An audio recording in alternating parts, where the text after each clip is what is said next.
Nah, bagaimana nasib Anies ini kalau benar dia dipastikan mendapat tiket pencapresan?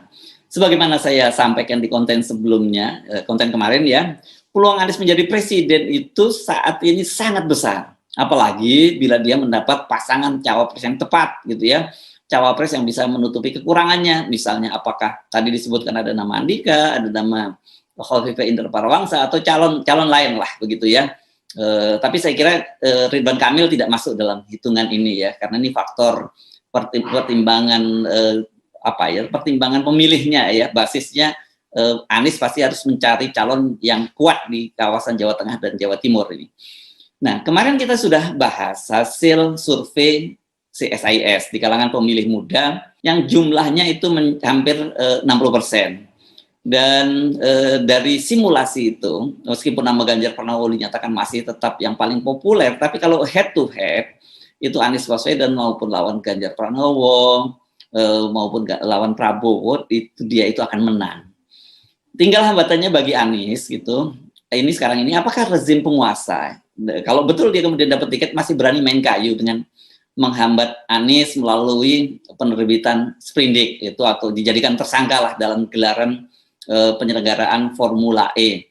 Soal ini saya kira tidak bisa dianggap sederhana. Ini maksud saya dari sisi dari pemerintah. Intensi untuk itu sudah ada karena Anies Baswedan kan sudah dipanggil oleh KPK gitu, dan Zulfan Lindan juga mengaku bahwa dia mendengar soal itu sudah akan ditingkatkan menjadi gelar perkara gitu. Artinya kalau dari gelar perkara itu sudah ada tersangkanya. Tapi saya kira memang nggak mudah bagi rezim penguasa ini. Karena apa? Karena saat ini mood publik terhadap rezim pemerintahan Jokowi itu tidak sedang baik-baik. Ada public distrust yang meluas terhadap lembaga-lembaga pemerintahan. Kasus Verdi Sambo yang melakukan pembunuhan berencana terhadap Brigadir Yosua ini menggerus kepercayaan publik terhadap Polri. Ribut-ribut kemarin Panglima TNI dan Kasat itu apalagi kemudian diikuti dengan revisi usia dan tinggi badan untuk masuk ke Akademi Militer, itu juga membuat publik mengerjakan kening dan bertanya-tanya ada apa di lembaga TNI ini. Sebab selama ini kan TNI dikenal paling solid ya. Ini lembaga ini mereka itu kedap lah terhadap perubahan atau pertarungan partai politik. Nah, kemudian bagaimana dengan KPK? KPK ini walau sekarang masih terus melakukan penangkapan, kemarin terakhir melakukan penangkapan terhadap seorang hakim agung di Mahkamah Agung, namun sekarang sudah terbentuk persepsi yang sangat kuat di publik bahwa KPK itu hanya jadi alat bagi kekuasaan untuk menekan lawan-lawan politiknya. Jadi kalau KPK sekarang misalnya menjadikan Anies sebagai tersangka, publik juga akan melihat ini nggak ada urusannya dengan soal korupsi, tapi ini kaitannya dengan soal politik gitu. Pemerintahan Jokowi itu kondisinya juga sedang tidak baik-baik. Kenaikan harga BBM ya, ini yang memicu unjuk rasa di seluruh Indonesia. Kemudian yang sampai sekarang masih terus berlangsung, ribut-ribut rencana penghapusan listrik 450 volt ampere, ini adalah listrik untuk kalangan keluarga miskin. Dan kemudian direncanakan mereka gas juga akan dihapus dan warga miskin ini dipaksa migrasi ke kompor listrik. Itu kan menunjukkan bahwa kondisi keuangan negara itu tengah memburuk dan daya tahannya itu melemah.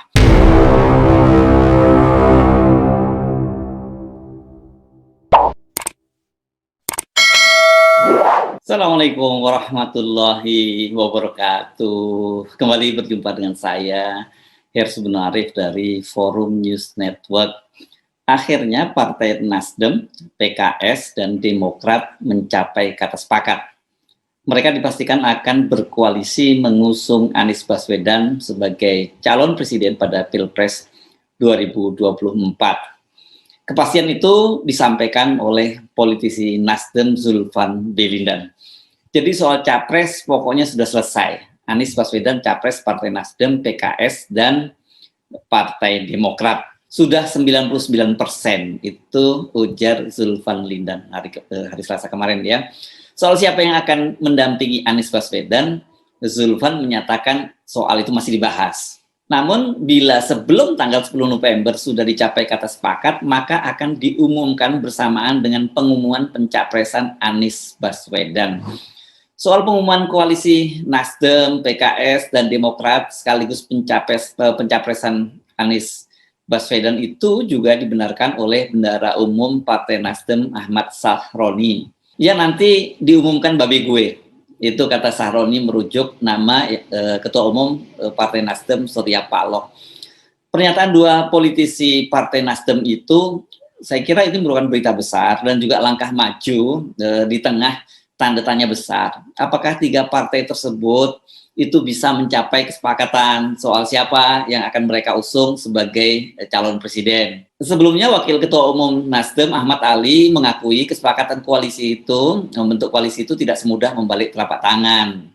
Nah, ini menunjukkan betapa alotnya soal ini. Tapi saya duga ini mungkin bukan berkaitan dengan siapa figur yang akan diusung, tapi siapa calon wakil presiden yang akan diusung. Namun politisi Nasdem yang lain, yakni Willy Aditya itu memberi sinyal lampu hijau bahwa sudah mengalami kemajuan dan dia menyatakan itu sudah 80% final. Jadi ya tinggal sedikit langkah lagi. Dan kemudian tadi akhirnya Zulfan Indra menyatakan sudah 99%. Ya kalau 99% itu ya artinya itu sudah final ya. 1% ini faktor takdir saja kalau gitu yang bisa membatalkan dia. Dengan kesepakatan mereka untuk memilih Anies sebagai calon presiden ini, maka sekarang ini persoalan yang tersisa adalah siapa yang akan menjadi cawapresnya, ya, cawapres mendampingi Anies Baswedan. Ini bukan persoalan sulitnya, ini bukan hanya soalnya bahwa PKS mau dan Demokrat mau, tetapi juga harus dihitung betul siapa yang menjadi calon wakil presiden dan itu bisa memberikan semacam kontribusi terhadap elektabilitas Anies Baswedan. Ini termasuk juga menutupi beberapa kelemahan-kelemahan yang dimiliki oleh Anies Baswedan. Jadi ini tidak mudah soal mencari siapa yang jadi cawapresnya. Jadi soal ini jangan dianggap sederhana. PKS dan Demokrat itu masing-masing sudah mengajukan nama calonnya. PKS sudah mengajukan sejumlah nama dari kalangan internal. Mereka adalah mantan Gubernur Jawa Barat Ahmad Heriawan, mantan Gubernur Sumatera Barat Irwan Prayitno, dan juga Wakil Ketua MPR RI Hidayat Nur Wahid. Daftarnya itu bertambah lagi dengan dimunculkannya nama Presiden PKS Ahmad Saihu dan mantan Presiden PKS yang kini menjadi Wakil Ketua Majelis Syuro Muhammad Sohibul Imam. Meski begitu, menurut juru bicara PKS M. Khalid, mereka tidak akan memaksakan kadernya itu menjadi cawapres. Tentu kami juga sangat menghormati aspirasi Partai Demokrat yang mengajukan nama Ketua Umum Agus Harimurti, dan kabarnya Nasdem itu mengajukan nama Panglima TNI Andika Perkasa dan Gubernur Jawa Timur Khofifah Indar Parawansa. Sejauh ini Demokrat masih belum bicara terbuka soal cawapres ini. Namun tentu saja mereka bisa kita maklumi kalau akan berusaha semaksimal mungkin itu untuk mengegulkan Ketua Umumnya Agus Harimurti Yudhoyono sebagai cawapres. Selain ini sangat penting saya kira bagi terah SBY, dampaknya ini saya kira yang paling penting adalah secara kotil efek atau ekor limpah jasnya itu akan sangat besar bagi Demokrat. Kotil efek ini adalah efek bagi sebuah partai yang mengusung seorang kandidat gitu. Biasanya dia akan mendapat limpahan suara kalau kandidatnya cukup kuat gitu ya. Apalagi kemudian kandidatnya itu terafiliasi dengan partai tersebut. Contohnya pada Pilpres lalu misalnya ketika mengusung Prabowo, maka PKS dan juga Gerindra itu mendapat kotel efek dari pengusungan calon presiden, pengusungan Prabowo menjadi calon presiden mereka. Ini posisinya Demokrat itu berbeda lah dengan PKS ya. Kalau PKS ini dengan memutuskan untuk mengusung nama Anies saja sebagai calon wakil presiden, ini sudah dipastikan PKS akan mendapat paling banyak limpahan suara dari kotel efek tadi. Apalagi kalau di wapresnya dari PKS, maka keuntungan mereka itu jadi double-double ya. Karena itu menjelaskan mengapa mereka tidak memaksakan kadernya sebagai cawapres, mengajukan nama tapi tidak akan ngotot gitu. Jadi ini semacam iseng-iseng berhadiah gitu. Siapa tahu Anda beruntung dapat mengusung Anies Baswedan dan kemudian kadernya menjadi cawapres. Jadi pasti keuntungannya PKS akan sangat besar. Dan dampaknya terhadap elektoral PKS itu juga sangat besar. Bagaimana dengan Nasdem? Nasdem juga pasti dipastikan juga akan dapat kotel efek yang besar. Walaupun Anies Baswedan ini bukan kader Partai Demokrat, tapi nama Anies ini memang terhubung dengan dengan Nasdem. Ya, karena dia ini kan salah satu deklarator pada waktu Nasdem sebagai ormas itu diumumkan. Tapi ketika Nasdem itu menjadi partai politik, Anies Baswedan tidak bergabung. Jadi adalah faktor historis keterkaitan antara Anies Baswedan dengan Nasdem. Jadi dipastikan juga Nasdem akan dapat kotel efek dari pemilihan Anies sebagai calon presidennya. Jika benar Anies ini nanti akan diusung oleh 3 partai tersebut, maka peta politik nasional ini berkaitan utamanya dengan pencapresan itu akan berubah total. Selain 3 partai tadi kan kita tahu sudah ada Koalisi Indonesia Bersatu yang sudah yakni terdiri dari Golkar, PAN dan P3. Kemudian ada lagi blok lain yakni Gerindra dengan PKB. Tapi ini masih cair Gerindra dengan PKB ini karena di satu sisi ada lagi PDIP. Kemarin setelah menyatakan koalisi dengan PDIP dengan Gerindra, PKB kan kemudian juga ketua umumnya Cak Imin Muhaimin Iskandar juga bertemu dengan Puan Maharani. Jadi di situ juga bicara juga lagi soal koalisi. Jadi ini masih cair gitu ya. Nah, bagaimana apa yang ini kalau kemudian terjadi udah pastikan mereka ini akan berkoalisi, apalagi tanggal 10 ya, tinggal beberapa hari lagi diumumkan koalisinya terbentuk Nasdem, PAN dan P3. Ini yang saya kira bakal terkena langsung dampaknya adalah Koalisi Indonesia Bersatu atau KIB. Di partai ini bergabung Golkar, PAN dan P3. Saya kira PAN dan P3 ini yang paling berpotensi segera meninggalkan KIB dan bergabung dengan koalisi pendukung Anies. Sudah menjadi rahasia umum, konstituen kedua partai ini mayoritas menjadi pendukung Anies Baswedan. Hal itu juga sudah diakui secara terbuka oleh petinggi partai itu, baik oleh petinggi PAN maupun juga petinggi P3, bahwa konstituen mereka itu cenderung memilih Anies Baswedan. Di P3, pengurus wilayah DKI Jakarta dan kemudian beberapa hari yang lalu, pekan lalu diperkuat oleh musyawarah cabang DKI Jakarta yang mendeklarasikan mendukung Anies Baswedan pada Pilpres 2024.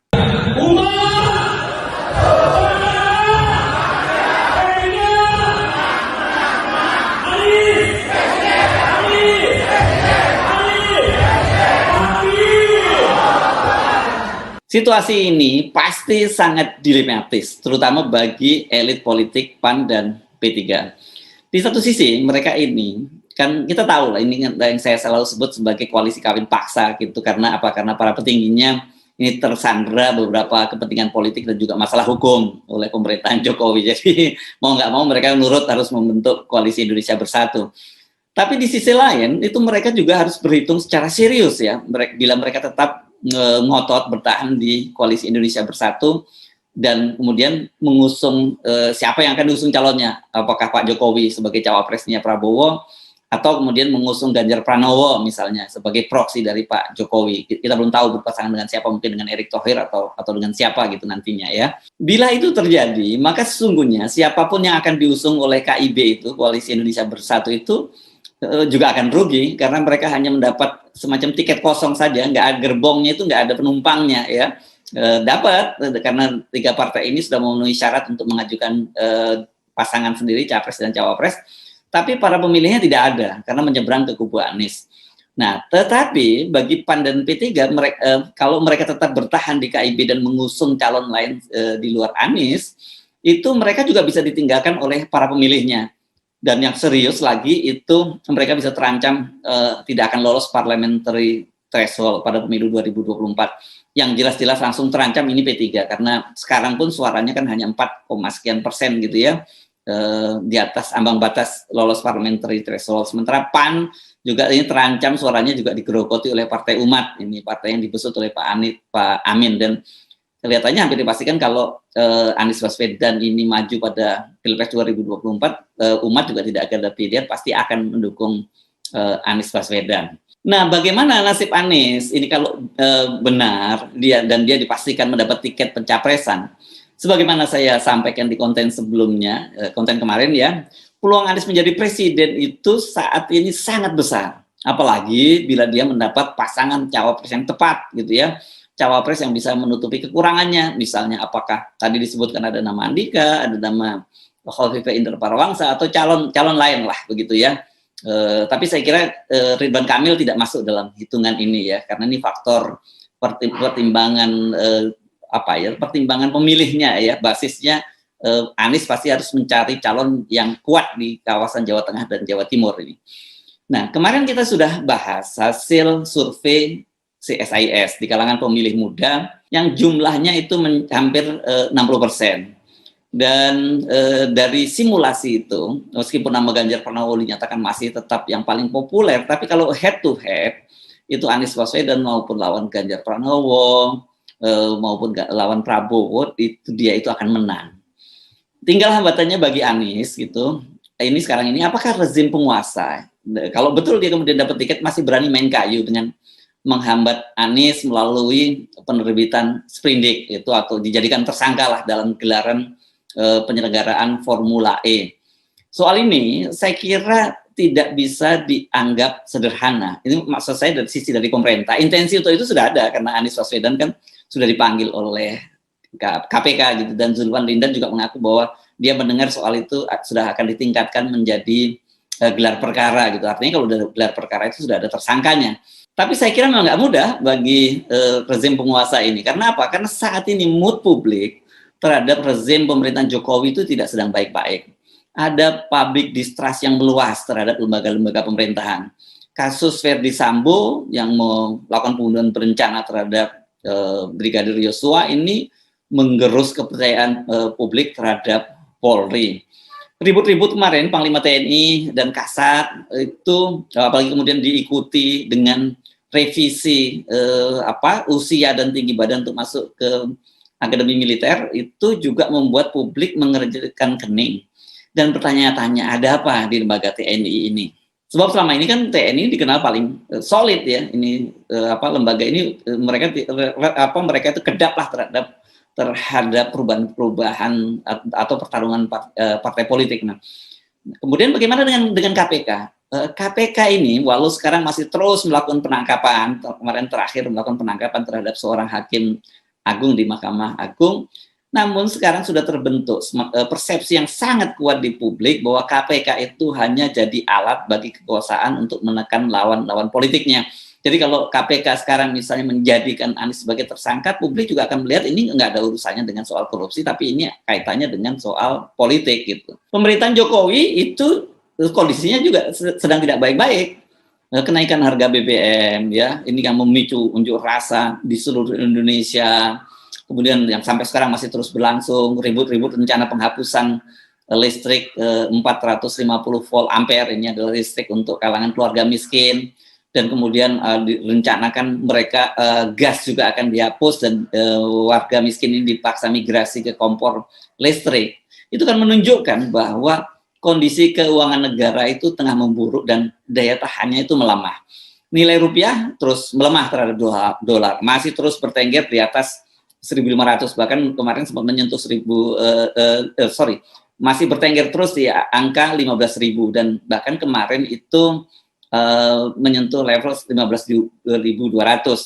Sementara harga-harga kebutuhan pokok juga terus meningkat. Walaupun Menteri Keuangan Sri Mulyani menyatakan bahwa ekonomi Indonesia ini kokoh, tidak mungkin aman dari resesi, tapi mau tidak mau tampaknya Indonesia ini juga tidak bisa menghindari dampak resesi di negara-negara maju seperti Amerika Serikat dan Eropa. Jadi pemerintahan Jokowi ini, atau khususnya Pak Jokowi, harus berhitung masa-masa. Jika masih mau mencoba bermain kayu dan memaksakan pilpres itu hanya diikuti dua pasang calon saja, dan dengan dua pasang calon saja itu kan berarti mereka harus mengeluarkan Anies dari lapangan permainan. Saya Arsbun Arif dari Forum News Network, sampai jumpa lagi. Wassalamualaikum warahmatullahi wabarakatuh.